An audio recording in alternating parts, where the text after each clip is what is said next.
বিসমিল্লাহির রহমানির রহিম। সুপ্রিয় শিক্ষার্থী বন্ধুরা, আসসালামু আলাইকুম। তোমরা কেমন আছো? আশা করি সবাই ভালো। আমি আলহামদুলিল্লাহ ভালো আছি।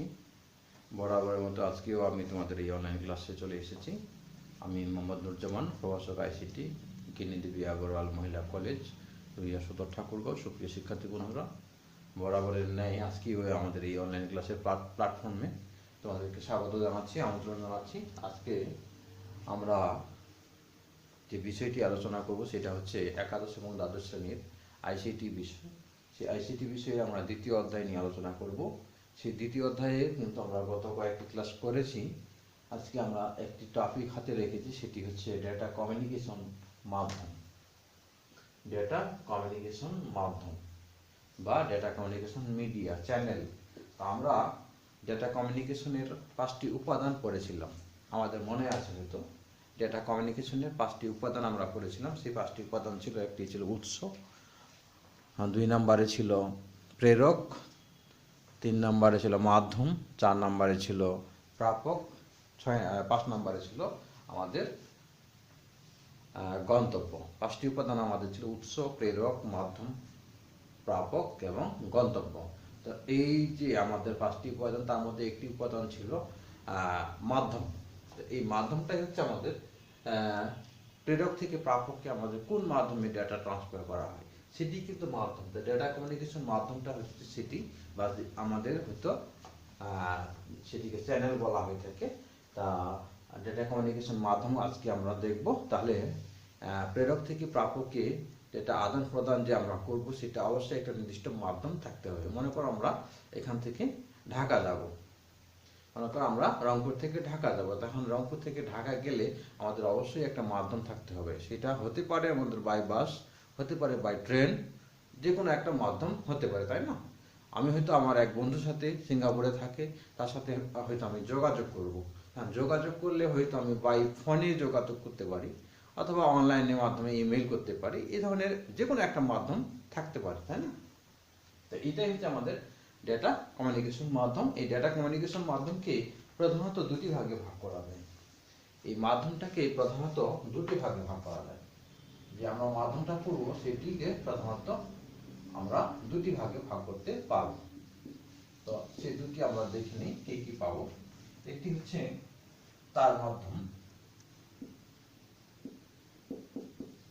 তার বলতে কেবল, আর একটা তারবিহীন মাধ্যম। এই দুইটি আমরা প্রধানত বিষয় আমরা দেখব। ওয়্যার মাধ্যম আর ওয়্যারলেস। এই হচ্ছে আমাদের ওয়্যার বলতে তার, আর ওয়্যারলেস এটি হচ্ছে আমাদের তারবিহীন।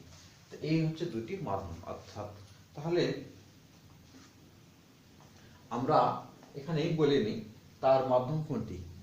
আমরা যে কমিউনিকেশন ব্যবস্থায় বা যে যোগাযোগ ব্যবস্থায় তারের প্রয়োজন হয়, কেবলের প্রয়োজন হয়, সেটিকে কিন্তু তার মাধ্যম বলা হয়। অর্থাৎ আমরা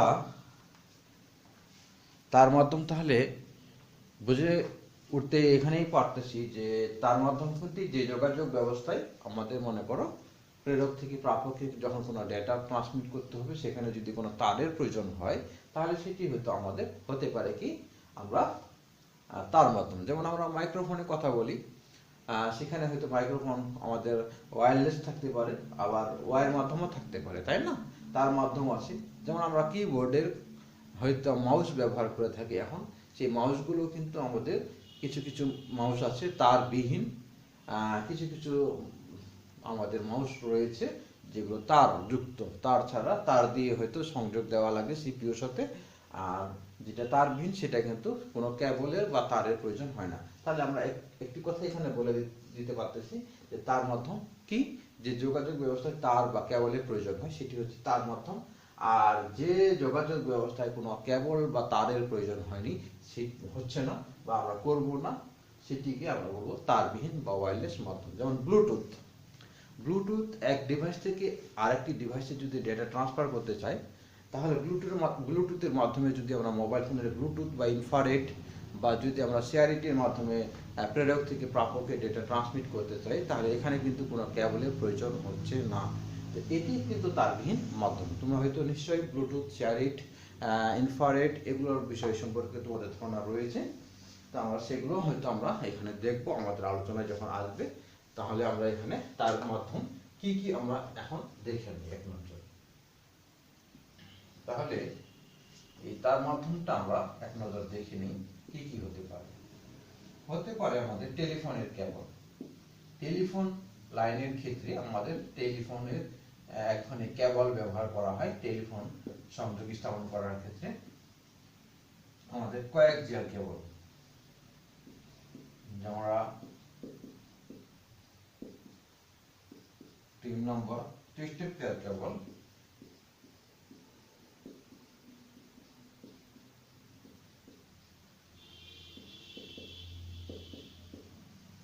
আর একটা হচ্ছে ফাইবার অপটিক কেবল। এখানে ফাইবার অপটিক কেবল।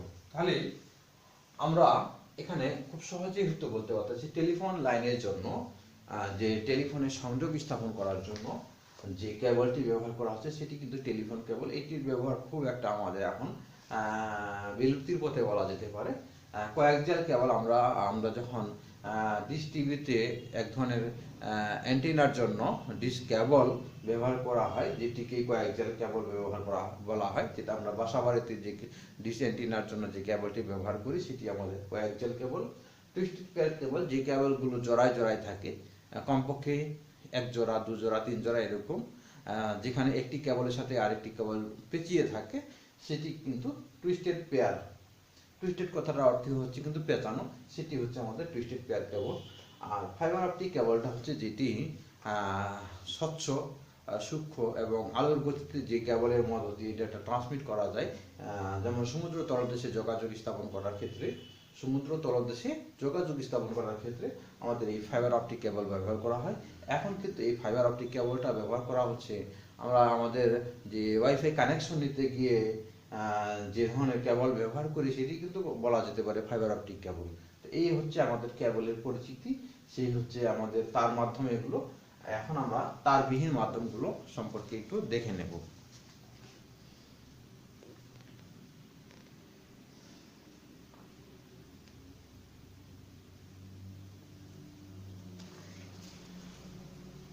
তো তারবিহীন মাধ্যমটাকে প্রধানত 3টে ভাগে ভাগ করা হয়। আমরা এই 3টে ভাগে কি কি সেটি আগে দেখে নেই। একটি হচ্ছে রেডিও তরঙ্গ বা রেডিও ওয়েভ, রেডিও ওয়েভ। 2 নম্বর হচ্ছে মাইক্রোওয়েভ,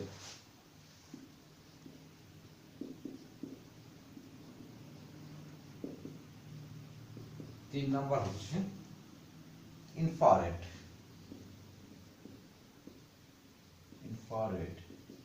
এই হলো আমাদের 3টি আমাদের তারবিহীন মাধ্যম। একটা রেডিও, আমরা যখন রেডিওতে কোনো অনুষ্ঠান দেখি তখন কিন্তু রেডিওর কোনো কেবলের প্রয়োজন হয় না, তাই না? ফ্রিকোয়েন্সি ব্যবহার করা হয়।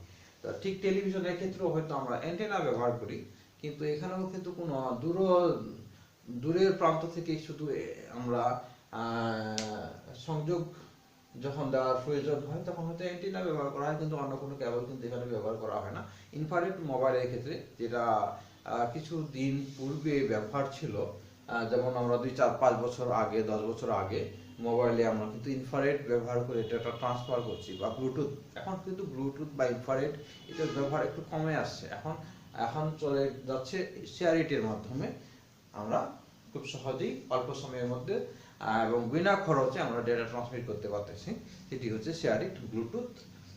এখন এই মাইক্রোওয়েভটাকে আবার, অর্থাৎ ক্ষুদ্র তরঙ্গ, এটা হচ্ছে বেতার তরঙ্গ রেডিও ওয়েভ, ক্ষুদ্র তরঙ্গ হচ্ছে মাইক্রোওয়েভ, ইনফ্রারেড হচ্ছে আমাদের এক ধরনের। তা এই মাইক্রোওয়েভটাকে আবার 3টি ভাগে ভাগ করা হয়। আমরা এই মাইক্রোওয়েভটাকে কি কি ভাগে ভাগ করা হয় আমরা সেটি এক নজর দেখে নিব। আমরা জানি ব্লুটুথের কথা নাম আমরা শুনেছি। এই ব্লুটুথ কিন্তু এক প্রকার মাইক্রোওয়েভ। আমরা জানি ওয়াইফাই,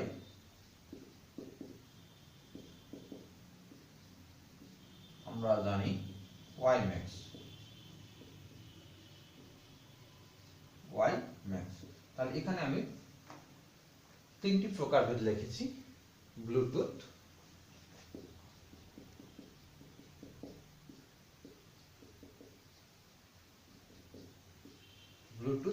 ওয়াইফাই, ওয়াইম্যাক্স। তোমরা লক্ষ্য করো তো ওয়াইফাই, ওয়াইম্যাক্স। তো আমরা এখানে একটু আলোচনা করে নিচ্ছি। ব্লুটুথের মাধ্যমে যে নেটওয়ার্কটা তৈরি হয়, মূলত এটা অল্প দূরত্বের মধ্যে দুটা ডিভাইসের মধ্যে নেটওয়ার্কটা স্থাপন করা হয়। অর্থাৎ একটি মোবাইল ফোন থেকে আরেকটি মোবাইল ফোনে ডেটা ট্রান্সমিট করতে গেলে আমাদের ব্লুটুথের মাধ্যমে হয়তো আমরা করে থাকি। সেক্ষেত্রে সেই মোবাইল দুটি বা সেই ডিভাইস দুটি খুব কাছাকাছি স্থাপন করতে হয়, বা খুব দূরে নয়, খুব কাছাকাছি অল্প দূরত্বের মধ্যে যখন ব্লুটুথ অন করে এক প্রান্ত থেকে অপর প্রান্তে ডেটা ট্রান্সমিট করব, তখন এটা দূরত্বটা কিন্তু অল্প বলছি। তাহলে এই অল্প দূরত্বের মধ্যে যে নেটওয়ার্কটি তৈরি হবে সেটিকে আমরা বলবো পার্সোনাল এরিয়া নেটওয়ার্ক, প্যান। তো এটা যেহেতু তারবিহীন সেজন্য ডাব্লিউ প্যান, অর্থাৎ ওয়্যারলেস পার্সোনাল এরিয়া নেটওয়ার্ক। এই নেটওয়ার্কটা অল্প দূরত্বের মধ্যে হয়ে থাকে। ওয়াইফাই, আমরা জানি ওয়াইফাইটা তৈরি করা হয় বাসা বাড়িতে বা স্কুল কলেজের একটি ক্যাম্পাসে, বা একটা ব্যাংকের হয়তো বিভিন্ন রুমে, বা বিভিন্ন হয়তো উপরতলায় নিচতলায় একটা ব্যাংকের শাখা রয়েছে, সেখানে হয়তো এই ওয়াইফাই কানেকশন দিয়ে নেটওয়ার্ক তৈরি করা হয়। তো এটি হয়তো, যদি আমরা একটা কলেজ ক্যাম্পাসের কথা বলি, একটি কলেজ ক্যাম্পাসে হয়তো 10টা ভবন রয়েছে, বা 5টা ভবন রয়েছে, বা হয়তো 2টা বিল্ডিং রয়েছে। সেই 2টা বিল্ডিং এর মধ্যে যতগুলো রুম আছে ততগুলোতে কম্পিউটার রয়েছে। সেই প্রত্যেকটা কম্পিউটারের সাথে যদি এখন আমি নেটওয়ার্ক সংযুক্ত করতে চাই, নেটওয়ার্কের আওতাভুক্ত করতে চাই, তাহলে হয়তো আমরা ওয়াইফাই কানেকশনটা ব্যবহার করতে পারি। তো এটা কিন্তু খুব দূরে দূরে না, অল্প দূরত্বের মধ্যেই বলা যেতে পারে। একটা ক্যাম্পাস কত কিলোমিটার হতে পারে? 2, 4, 5, 10 কিলোমিটার হতে পারে। তো এই এতটুকুর মধ্যে যে নেটওয়ার্কটা তৈরি করা, সেটিকে আমরা বলতে পারি local area network, wireless local area network, তাই না? এখন ওয়াইম্যাক্স তো আমরা বলতে পারি যে এই ওয়াইম্যাক্স এর কথাটা যদি আমরা বলি, তাহলে আমরা এই ওয়াইম্যাক্স এর মাধ্যমে মেট্রোপলিটন এরিয়া নেটওয়ার্ক তৈরি করতে পারি। একটা বিভাগীয় শহরকে যখন আমরা নেটওয়ার্ক ভুক্ত করব, তখন হয়তো আমরা একটা মেট্রোপলিটন এরিয়া নেটওয়ার্ক তৈরি করব। সেক্ষেত্রে যদি আমরা আমাদের তারবিহীন উপায়ে হয়ে থাকে, তাহলে সেটি আমরা এই ডাব্লু ম্যান আমরা বলতে পারবো, ওয়্যারলেস মেট্রোপলিটন এরিয়া নেটওয়ার্ক। তাহলে আমরা এখানে যে বিষয়টি বললাম, ব্লুটুথের মাধ্যমে যে নেটওয়ার্কটি তৈরি করা হয় সেটি হচ্ছে personal area network, wireless personal area network. Wifi এর মধ্যে যে নেটওয়ার্কটি তৈরি করা হয় সেটি হচ্ছে ওয়্যারলেস লোকাল এরিয়া নেটওয়ার্ক। আর ওয়াইম্যাক্স এর মাধ্যমে যে নেটওয়ার্কটি তৈরি করা হয় সেটি হচ্ছে ওয়্যারলেস মেট্রোপলিটন এরিয়া নেটওয়ার্ক। এগুলো আমাদের বহু নির্বাচনী প্রশ্নের জন্য হয়তো অতীব গুরুত্বপূর্ণ। তোমরা এই বিষয়গুলো একটু খেয়াল করবা আর মনে রাখার চেষ্টা করব। এরপরে আমরা চলে যাচ্ছি এর ভিতরে কিছু ছোট ছোট বিষয়ে আমরা কি পড়া যায় একটু লক্ষ্য করব। এখন আমরা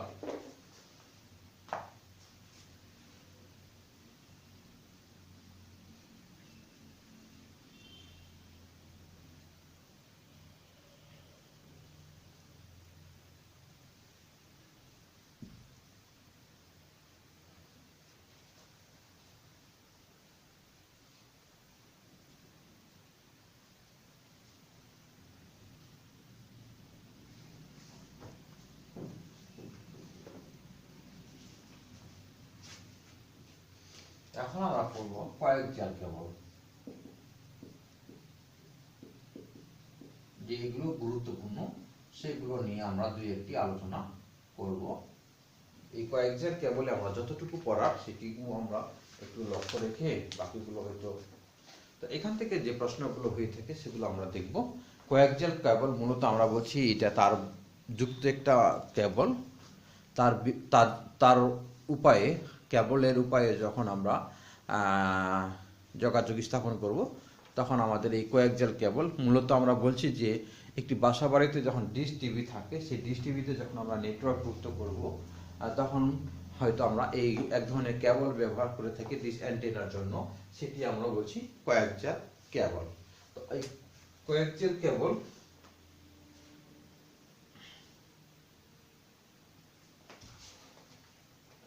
তাহলে আমরা যে পয়েন্টগুলো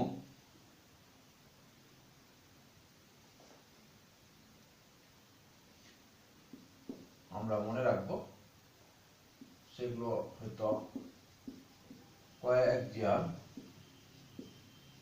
কেবল হলো এমন এক ধরনের কেবল, এমন এক ধরনের কেবল যা কেন্দ্র দিয়ে থাকে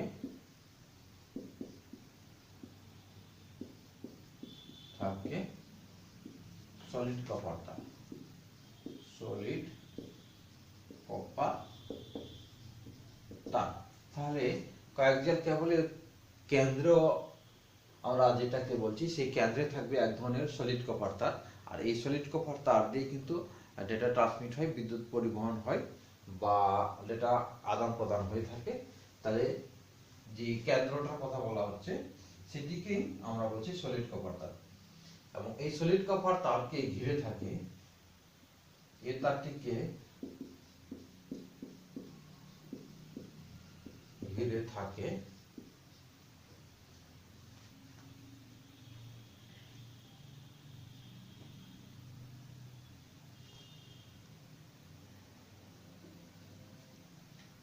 অপরিবাহী, যেটাকে আমরা বলছি বিদ্যুৎ পরিবহন করতে পারে না, অপরিবাহী প্লাস্টিক ফর্মের ইনসুলেশন,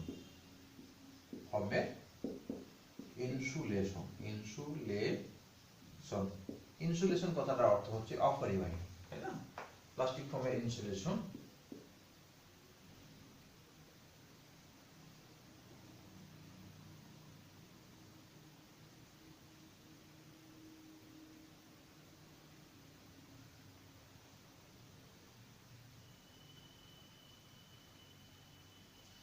আর বাইরে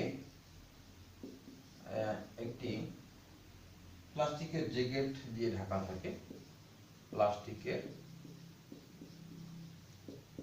জ্যাকেট বা আবরণ দিয়ে ঢাকা থাকে। এই বিষয়গুলো একটু আমরা মনে রাখবো। চিত্রটা তোমরা লক্ষ্য করবা তোমাদের পাঠ্য বইয়ে। আমি এখানে 3টি লাইন লিখেছি, আরও হয়তো এখানে আমাদের ছিল, সেগুলো হয়তো আমাদের লেখা সম্ভব না। তোমরা তোমাদের পাঠ্য বইগুলো একটু অনুসরণ করবা। আমরা তাহলে এখানে যে বিষয়গুলো লিখলাম তোমরা হয়তো দেখতে পাচ্ছ, বুঝতে পারতেছ। প্লাস্টিক ফর্মের ইনসুলেশন কথাটার অর্থ হচ্ছে অপরিবাহী, আর এখানে প্লাস্টিকের জ্যাকেটের কথা বলা হয়েছে। তো এই কয়েকটি পয়েন্ট আমরা সুন্দর করে মনে রাখবো। তো আমরা বলছি কেন্দ্রে থাকে সলিড কপার তার, এই সলিড কপার তার কোথায় থাকে? কেন্দ্রে। আমরা অপরিবাহী প্লাস্টিক ফর্মের ইনসুলেশন এটা আমরা মনে রাখবো, বাইরে জ্যাকেট থাকে সেটিকে আমরা এখানে মনে রাখবো। এরপরে আমাদের যে বিষয়গুলো অতীব গুরুত্বপূর্ণ সেগুলো আমরা একটু, যেগুলো বেশি আছে পরীক্ষায় সেগুলোকে আমরা দেখব।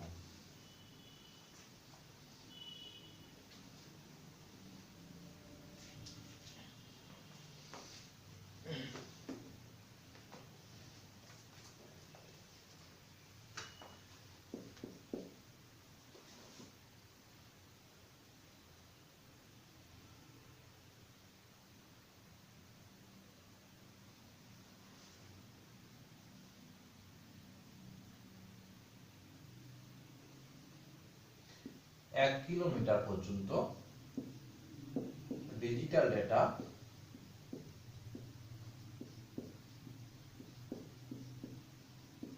প্রেরণ করা যায়। এই কোয়াক্সিয়াল কেবল ব্যবহার করে 1 কিলোমিটার পর্যন্ত ডিজিটাল ডেটা প্রেরণ করা সম্ভব। কত কিলোমিটার? 1 কিলোমিটার। 2 নম্বর পয়েন্ট আমরা মনে রাখবো, ডেটা ট্রান্সফার রেট তারের দৈর্ঘ্যের উপর নির্ভর করে, তারের দৈর্ঘ্যের উপর নির্ভর করে।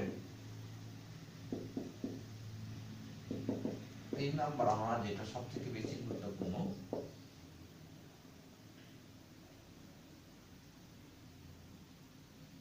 কোয়াক্সিয়াল কেবলের ডেটা ট্রান্সফার রেট ডেটা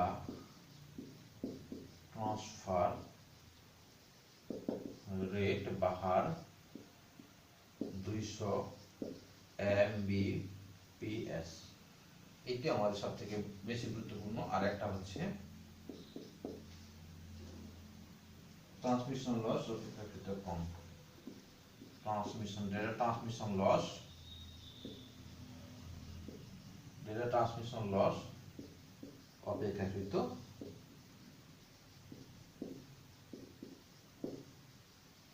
কম। এই দুইটি লাইন এখানে আমাদের সবথেকে বেশি গুরুত্বপূর্ণ, তোমরা এগুলো লক্ষ্য করো। আমরা বলেছি 1 কিলোমিটার পর্যন্ত ডিজিটাল ডেটা, 1 কিলোমিটার তোমরা একটু মনে রাখবা, তারের দৈর্ঘ্যের উপর তার যে ডেটা ট্রান্সফার রেট সেটা নির্ভর করে। আর ডেটা ট্রান্সফার রেট, এই রেটটা হচ্ছে 200 Mbps, এটি আমাদের বহু নির্বাচনী প্রশ্নে বেশি করে আসে। আর ডেটা ট্রান্সমিশন লস অপেক্ষাকৃত কম, এই যে ডেটা ট্রান্সমিশন লস অপেক্ষাকৃত কম, সেগুলো হয়তো তোমরা একটু ভালো করে মনে রাখার চেষ্টা করবে। এরপরে আমরা চলে যাচ্ছি, এই কোয়াক্সিয়াল কেবলকে দুইটি ভাগে ভাগ করা হয়, আমরা একটু নামগুলো দেখে নিব।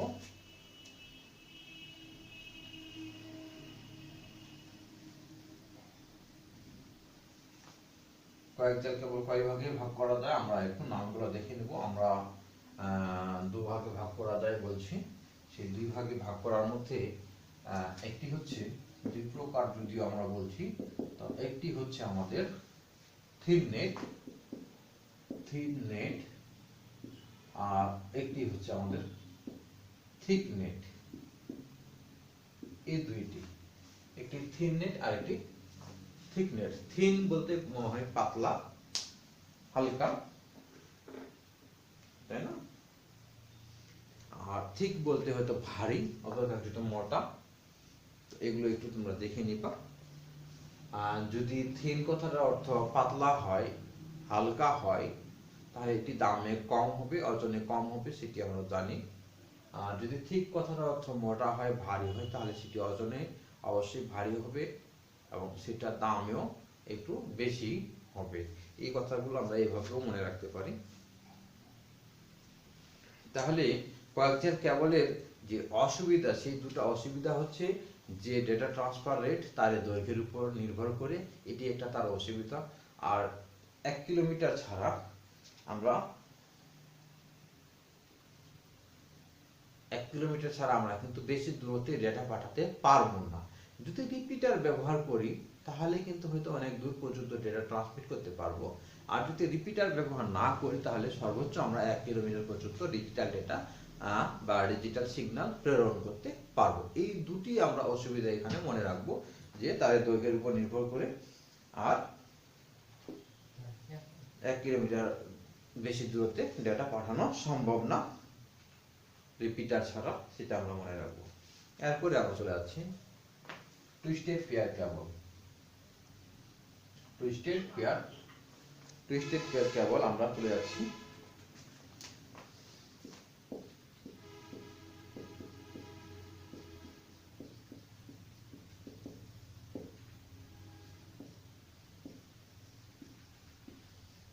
টুইস্টেড কথাটার অর্থ হচ্ছে পেঁচানো, মোচড়ানো, পেয়ার বলতে জোড়া।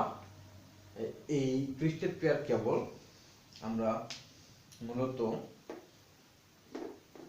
অল্প দূরত্বের জন্য একটি বৈদ্যুতিক বাতি যখন আমরা সংযোগ দেব, তখন হয়তো আমরা এই টুইস্টেড পেয়ার কেবল ব্যবহার করে থাকি, অথবা টেলিফোন লাইন। তা এগুলো, এই টুইস্টেড পেয়ার কেবল সাধারণত 4 জোড়া থাকে, 4 জোড়া অর্থাৎ 8টি। প্রতি এক জোড়া কেবলে মধ্যে একটি সাদা রং, একটির রং সাদা, অন্যটি হয়তো লাল হতে পারে, বা নীল হতে পারে, বা সবুজ হতে পারে, বা হলুদ হতে পারে। যেটি হোক না কেন, এক জোড়া কেবলের মধ্যে একটি রং অবশ্যই সাদা হবে। এই সাদা রংটা হচ্ছে কেবল। তাহলে এখানে যেহেতু বলা হচ্ছে 4 জোড়া কেবল, এই 4 জোড়া কেবলের মধ্যে প্রতি জোড়া কেবলে একটি করে কমন রঙের কেবল থাকবে, সেটি এই কমন রঙটিকে বলা হচ্ছে সাধারণ, আর বাকিগুলো ভিন্ন ভিন্ন রঙের হতে পারে। তাহলে আমরা বলছি 4 জোড়া কেবল থাকবে। এই 4 জোড়া কেবলে প্রতি জোড়া কেবলে একটি করে কমন রঙের তার থাকবে বা কেবল থাকবে, সেটি কমন রঙটা সাদা, আর বাকিগুলো ভিন্ন রং হতে পারে, হতে পারে লাল, নীল, সবুজ, হলুদ ইত্যাদি। এই হচ্ছে আমাদের টুইস্টেড পেয়ার কেবল। এই টুইস্টেড পেয়ার কেবলগুলো হয়তো সাজানো থাকে 1 2 3 4 5 6 7 8 এরকম করে 8টি কেবল। টুইস্টেড পেয়ার কেবল এখানে আমরা দুইটি বিষয় মনে রাখবো, যেগুলো আমাদের খুব গুরুত্বপূর্ণ, সেগুলো হয়তো আমরা মনে রাখবো। একটা কথা আমরা বলেছিলাম, ডেটা ট্রান্সমিশন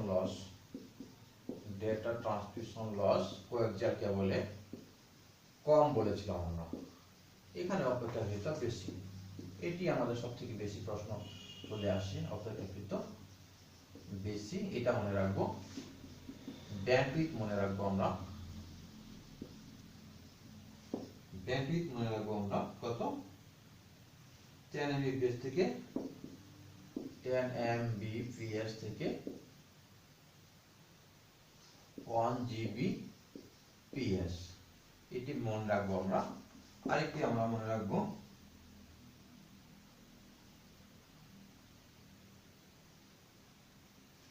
পুরুত্ব, এক একটি পুরুত্ব, প্রতি জোড়া কেবলের মধ্যে এক একটি পুরুত্ব এখানে 0.4 মিলিমিটার থেকে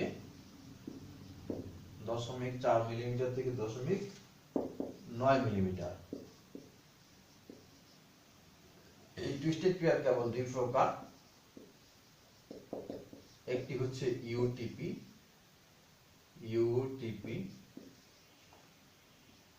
আর দুই নম্বর হচ্ছে এসটিপি। ইউটিপি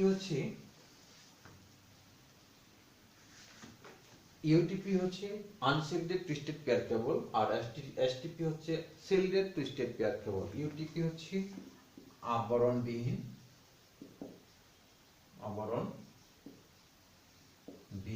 আর এটা আবরণ যুক্ত। তাহলে আনশিল্ডেড টুইস্টেড পেয়ার কেবল, যেটাকে আনশিল্ড কথাটার অর্থ হচ্ছে আবরণবিহীন, আর শিল্ডেড কথাটার অর্থ হচ্ছে আবরণ যুক্ত। এই হলো আমাদের টুইস্টেড পেয়ার কেবল, তোমরা একটু দেখে নিবা। এখন আমরা চলে যাচ্ছি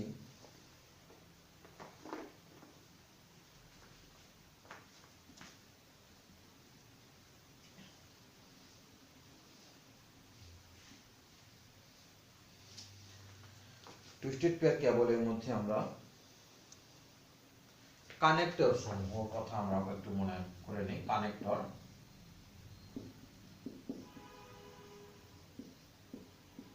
যেগুলো টুইস্টেড পেয়ার কেবলে যে সমস্ত টুইস্টেড পেয়ার কেবলে যে সমস্ত কানেক্টর ব্যবহার করা হয়, টুইস্টেড পেয়ার কেবলে যে সমস্ত কানেক্টর ব্যবহার করা হয় সেগুলো আমরা এক নজর দেখে নিব। আর যেগুলো আমাদের কোয়াক্সিয়াল কেবলে কানেক্টর ব্যবহার করা হয় সেগুলো আমরা এক নজর দেখে নেব। তাহলে টুইস্টেড পেয়ার কেবলের কানেক্টর সমূহ কি কি হতে পারে, তা আমরা একটু নামগুলো মনে রাখি, তাহলে আমাদের হয়তো বহু নির্বাচনী প্রশ্নের জন্য আমাদের থাকতে পারে RJ11, RJ45, এগুলো হচ্ছে টুইস্টেড পেয়ারের ক্ষেত্রে, তাই না? আর কোয়াক্সিয়ালের ক্ষেত্রে আমরা কি মনে রাখবো? কোয়াক্সিয়ালের ক্ষেত্রে আমরা মনে রাখবো বিএনসি কানেক্টর, আমরা মনে রাখবো আরএফ কানেক্টর, তাহলে এখানে কানেক্টর থেকে আমরা টুইস্টেড পেয়ারের ক্ষেত্রে, এই যে টুইস্টেড পেয়ার এগুলোর ক্ষেত্রে আমরা এই কানেক্টর হচ্ছে একটা RJ11, আর একটি হচ্ছে RJ45। আমরা RJ45 থেকে প্রশ্ন পেয়ে থাকি যে বিএনসি কানেক্টর কোন কেবলে ব্যবহার করা হয়, সেটি আমাদের কোয়াক্সিয়াল, আরএফ কোয়াক্সিয়াল, এগুলো হয়তো আমাদের বহু নির্বাচনী প্রশ্নের জন্য হতে পারে, সেজন্য আমি একটু এখানে তোমাদের বলে দিলাম। এরপরে আমরা চলে যাব ফাইবার অপটিক কেবল। তো ফাইবার অপটিক কেবলে অনেক গুরুত্বপূর্ণ একটা বিষয়। আমরা জানি সমুদ্র তলদেশে যোগাযোগ স্থাপন করার জন্য ফাইবার অপটিক কেবল ব্যবহার করা হয়। ফাইবার অপটিক কেবলের মধ্য দিয়ে আমরা ডেটা ট্রান্সমিট যখন করব তখন আলোর গতির ন্যায় ডেটা ট্রান্সমিট হবে, অর্থাৎ খুব দ্রুত ফাইবার অপটিক কেবল।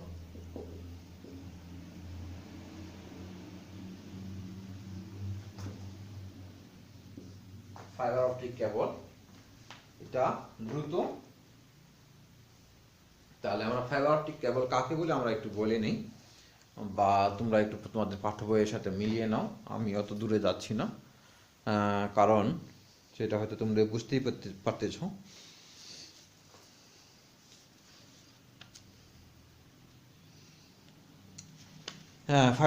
ফাইবার অপটিক কেবল হলো অত্যন্ত সরু এক ধরনের কাচের তন্তু। ফাইবার অপটিক কেবল হলো এক ধরনের অত্যন্ত সরু কাচের তন্তু। ডাই ইলেকট্রনিক অন্তরক পদার্থ দিয়ে তৈরি কাচের তন্তুর মধ্য দিয়ে আলোর গতিতে ডেটা আদান প্রদান করা হয়। একটা কথাই আমরা বলছি, অত্যন্ত দ্রুত গতিতে এই কেবল ব্যবহার করে ডেটা ট্রান্সমিট করা হয়। আলোর গতি 1 সেকেন্ডে কত সেটাও কিন্তু আমরা জানি। অনেক দ্রুত গতিতে আমাদের, অর্থাৎ সমুদ্র তলদেশে যখন আমরা এই কেবল স্থাপন করে যোগাযোগ স্থাপন করার জন্য আমরা এই কেবল ব্যবহার করব, তখন হয়তো বেশি দিন সেটা স্থায়িত্ব হবে। ডেটা ট্রান্সমিটের ক্ষেত্রে কোনো সমস্যা হবে না। ঘর্ষণ, মরীচিকা ইত্যাদি এগুলো হয়তো আমাদের খুব সহজে এই কেবলটাকে নষ্ট করতে পারবে না। তো এই হচ্ছে আমাদের বিষয়টা। আন্তঃমহাদেশীয় যোগাযোগ স্থাপন করার ক্ষেত্রে আমাদের ফাইবার অপটিক কেবল ব্যবহার করা হয়। একসাথে একাধিক তথ্য পাঠানো যায়, রাসায়নিক নিষ্ক্রিয়তা রয়েছে। আর এছাড়া উচ্চ ব্যান্ডউইথ সম্পন্ন হচ্ছে ফাইবার অপটিক কেবল।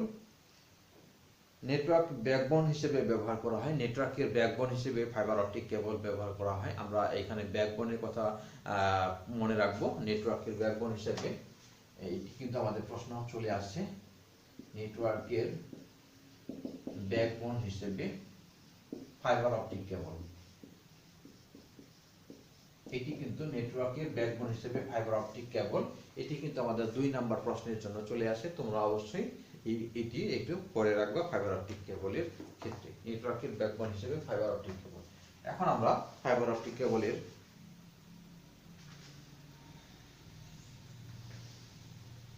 গঠন আমরা করব। ফাইবার অপটিক কেবলের গঠন, এখানে 3টি স্তর। এই 3টি স্তরকে আমরা একটু মনে রাখার চেষ্টা করব। তাছাড়া ফাইবার অপটিক কেবলের বৈশিষ্ট্য, সুবিধা এগুলো হয়তো তোমরা জানোই, যে আলোর গতির ন্যায় ডেটা ট্রান্সমিট হচ্ছে, রাসায়নিক নিষ্ক্রিয়তা, উচ্চ ব্যান্ডউইথ ক্ষমতা সম্পন্ন ফাইবার ব্যাকবোন হিসেবে ফাইবার অপটিক কেবল ব্যবহার করা হয়, এগুলো হয়তো তোমরা জানো। তা আমরা এখানে 3টি স্তরের কথা বলছি। 1 নাম্বার হচ্ছে কোর। তো 1 নাম্বার হচ্ছে কোর। ফাইবার অপটিক কেবলের সবচেয়ে সরু স্তরটা হচ্ছে, যেটা সবচেয়ে ভিতরের স্তর এবং সরু, সেটি হচ্ছে কোর। আর এই কোর দিয়েই বিদ্যুৎ বা ডেটা ট্রান্সমিট হয়, আদান প্রদান হয়। এটি মূলত মাল্টি কম্পোনেন্ট কাঁচ বা স্বচ্ছ প্লাস্টিক দিয়ে তৈরি। তাহলে আমরা কোরের ব্যাস 8 থেকে 100 মাইক্রোমিটার পর্যন্ত হতে পারে। তাহলে কোর আমরা বলছি সবচেয়ে ভিতরের স্তর। আর যেটিকে আমরা বলছি যে এই কোর দিয়ে ফাইবার অপটিক কেবলের সবচেয়ে ভিতরের স্তর হচ্ছে কোর, আর এই কোর দিয়ে আলোক সিগন্যাল প্রেরণ করা হয়, ডেটা ট্রান্সমিট করা হয়। তাহলে আমাদের প্রশ্ন হতে পারে যে ফাইবার অপটিক কেবলের সবচেয়ে সরু স্তরটির নাম কি? তখন আমরা বলবো কোর। সবচেয়ে সরু স্তরটি দিয়েই কিন্তু আলোক সিগন্যাল করা হয়, ডেটা পাঠানো হয়, যেটার ব্যাস এখানে বলা হয়েছে 8 থেকে 100 মাইক্রোমিটার পর্যন্ত হতে পারে। 8 থেকে 100 মাইক্রোমিটার পর্যন্ত হতে পারে। আর এই কোর মাল্টি কম্পোনেন্ট কাঁচ বা যে স্বচ্ছ প্লাস্টিক সেটি দিয়ে তৈরি। 1 মাইক্রোমিটার বা 1 মাইক্রন সমান কত? 1 মাইক্রন বা micrometre, micron tan inverse 6 metre. 1 micrometre বা 1 মাইক্রন সমান tan ইনভার্স 6 মিটার। তো আমরা এটি মনে রাখবো যে সবচেয়ে কি সরু স্তর, স্বচ্ছ স্তর কেন্দ্রে অবস্থান করে। 2 নাম্বার হচ্ছে ক্ল্যাডিং। ক্ল্যাডিং 2 নাম্বার স্তরটির নাম হচ্ছে ক্ল্যাডিং। এটি হচ্ছে দ্বিতীয় স্তর। কোরের পরের যে স্তরটি সেটিকে আমরা ক্ল্যাডিং বলা হয়। এই কোরকে ঘিরে এটি কোরকে ঘিরে যে আবরণটি থাকবে সেটিকে ক্ল্যাডিং বলা হয়ে থাকে। মূলত কোর থেকে যখন কোনো সিগন্যাল বের হয় সেটি মনে করো বাইরের দিকে না পাঠিয়ে সেটি পুনরায় কোরে ফেরত পাঠানোর কাজটি এই ক্ল্যাডিং করে থাকে। অর্থাৎ ক্ল্যাডিং হচ্ছে কোরের পরবর্তী স্তর। আর এই ক্ল্যাডিং এর কাজ হচ্ছে কোর থেকে যখন কোনো রশ্মি নির্গত হয় সেই রশ্মিটাকে তিনি বাইরের দিকে না পাঠিয়ে কি করে এই ক্ল্যাডিংটা কি করে পুনরায় করে ফেরত পাঠায়। এটি হচ্ছে তার মূলত কাজ। এর ব্যাস হচ্ছে 125 মাইক্রোমিটার। এর ব্যাস হচ্ছে 125 মাইক্রোমিটার। তা তোমরা এখানে দুটি বিষয় আমি লিখেছি, কোর একটি, ক্ল্যাডিং একটি। কোর হচ্ছে আমাদের সবচেয়ে সরু স্তর যেটি দিয়ে ডেটা আদান প্রদান হয়ে থাকে। যেটি স্বচ্ছ প্লাস্টিকের কথা বলেছি, যেটি দিয়ে আমরা বলছি ডেটা ট্রান্সমিট হয়। আর ক্ল্যাডিং হচ্ছে দ্বিতীয় স্তর। ক্ল্যাডিং এর কাজ হচ্ছে কোর থেকে যদি কোনো রশ্মি নির্গত হয় সেটি পুনরায় করে ফেরত পাঠানোর কাজ হচ্ছে ক্ল্যাডিং এর। এটিও আমরা এখানে মাইক্রোমিটারের কথা বলছি 125। এটিও কাচের তৈরি। জ্যাকেট হচ্ছে 3 নাম্বার স্তর। জ্যাকেট মূলত আবরণ হিসেবে কাজ করে। এটি সবচেয়ে বাইরের স্তরটি হচ্ছে জ্যাকেট, যেটি পুরো কেবলটিকে এখানে ঢেকে রাখে। বাইরের যে প্রতিকূল অবস্থা, যেমন আমাদের ঘর্ষণ আছে, জলীয় বাষ্প আছে, মরিচা আছে, এই বিষয়গুলো থেকে এই পুরো কেবলটিকে রক্ষা করে জ্যাকেট। সমুদ্র তলদেশে যদি স্থাপন করা হয় একটি কেবলকে, সেটি অবশ্যই মরিচা ধরতে পারে, ঘর্ষণ লাগতে পারে, অথবা জলীয় বাষ্প ইত্যাদির কারণে হয়তো নষ্ট হয়ে যেতে পারে। সেই কাজটি কিন্তু এই জ্যাকেট করে থাকে, যেন কেবলটি খুব দ্রুত নষ্ট হয়ে না যায়। তা এটিও কিন্তু আমাদের এক ধরনের প্লাস্টিকের উপাদানের সমন্বয়ে তৈরি, যেগুলো বলা হয় পিভিসি, পলিইথিলিন, পলিইউরেথিন, পলিআমাইড রয়েছে এই প্লাস্টিকের উপাদান সমূহের মধ্যে। পলিইথিলিন, পিভিসি এগুলো আমাদের আছে।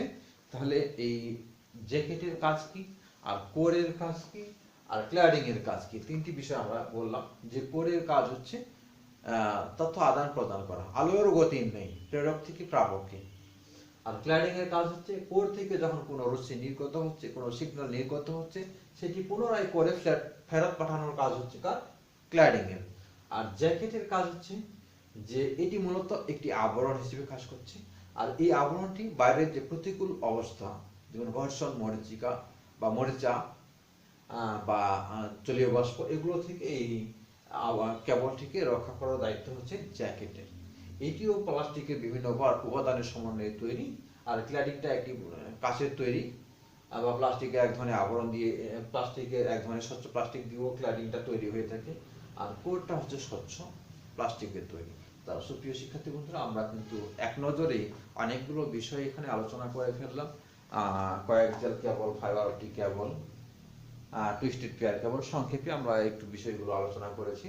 তো আমরা আশা করছি এই বিষয়গুলো সবাই বুঝতে পেরেছি। না হলে তোমরা যে তোমাদের পাঠ্য বই রয়েছে সেগুলো সুন্দর করে দেখবা। আমরা আগামীতে আবার কোনো না কোনো একটা টপিক নিয়ে তোমাদের সামনে চলে আসবো, সেদিনের প্রত্যাশায় আজকে এ পর্যন্ত রাখছি। আসসালামু আলাইকুম।